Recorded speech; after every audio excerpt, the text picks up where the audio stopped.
சொல்றதை விட ஆண்கள் வந்து ஆசை வார்த்தை காமிக்காமலே வந்து இவங்க வந்து இந்த மாதிரியான ரிலேஷன்ஷிப்ல போறாங்கன்னு நினைக்கிறீங்க சார்? அதாவது ஆண்கள் ஆசை வார்த்தை காட்டுகிறார்களா, ஆண்கள் பேசுகிறார்களா, அது வந்து எவ்வளோ நீங்கள் அவங்கள பேச விட்றீங்கன்றது தான்.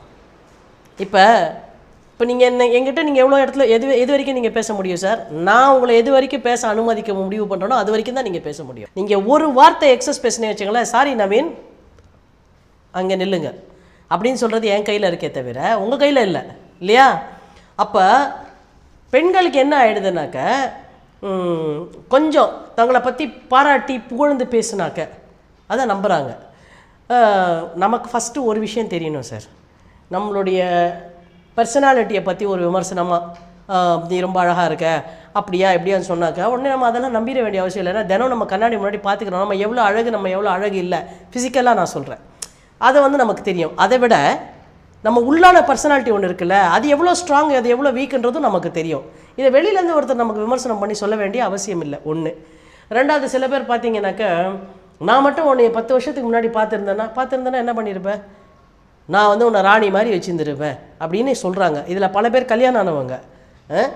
ஏன்டா உன் வீட்டில் ஒரு ராணி இருக்கா, அவளை நீ ராணி மாதிரி வச்சுக்காம நீ ஏன் ஊரில் இருக்கிற பொம்பளைங்க கிட்டலாம் போய் நான் மட்டும் உன்னை 10 வருஷம் முன்னாடி பார்த்துருந்தேன்னா 15 வருஷம் முன்னாடி பார்த்துருந்தேனாக்க நீங்கள் அப்போ யோசிக்கணும்.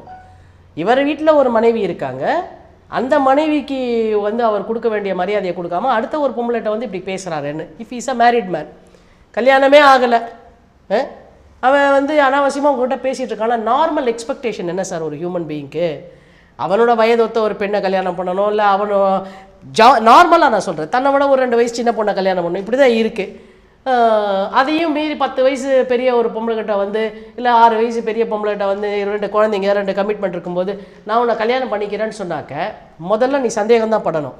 எவ்வளோதான் கொடூரமாக, அப்போ நல்லவங்களே இருக்க மாட்டாங்களா இந்த சமூகத்தில்னாக்க, எங்கேயோ இருக்கக்கூடிய ஒரு நல்லவனை தேடுவதற்கு முன்னால் நம்ம 1000 முறை சல்லடை போட்டு இது நல்லவனா இல்லையான்னு சலிச்சு பார்க்க வேண்டியது நம்மளுது.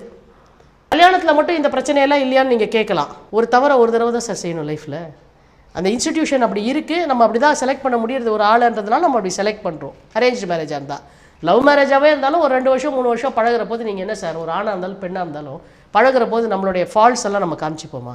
நம்ம ஃபால்ட்ஸை நம்ம காமிச்சிப்போம். எப்போவுமே நம்மளை ஒரு ஏஞ்சல் மாதிரியோ இல்லை ஒரு காட்மேன் மாதிரியோ தான் நம்ம ப்ரொஜெக்ட் பண்ணிக்கிறோம்.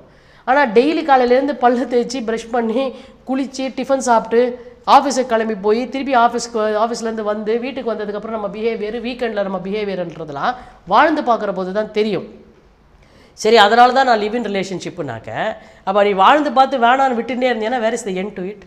அதுக்கு ஒரு எண்டே இல்லை. அப்போ எங்கேயாவது